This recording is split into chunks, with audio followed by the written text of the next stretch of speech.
Zdravo, Plava krava radi 105. sa liste. Jednom godišnje se u New Yorku organizuje Pillow Fight i ovo nije aprilska šala zato što u pozadini možete da vidite kako ovo izgleda, tako da...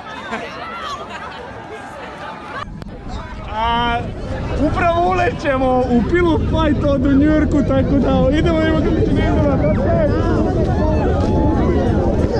Dobre, udri.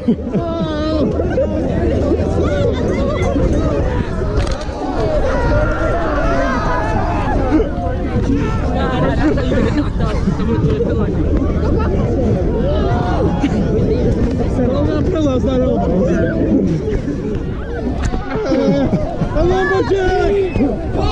Lumberjack!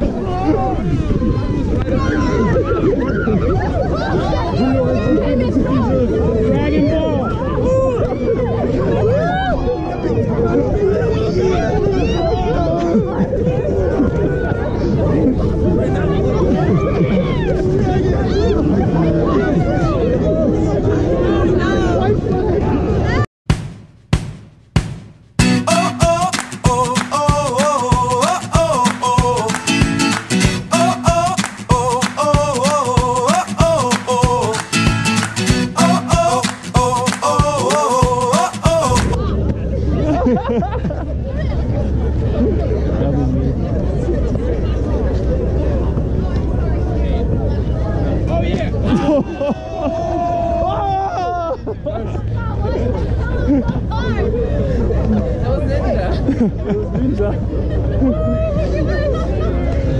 Pillow man!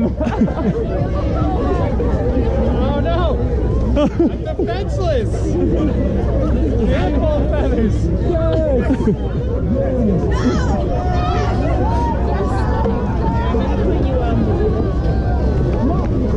I Plava krava, šta smo radili upravo? Imali smo Warriora naše koji se snikovao ili išao iza leđa ljudi i... Evo ovako, evo baš ovako. Tako da, živi život koji će zapamtiš. Ćao!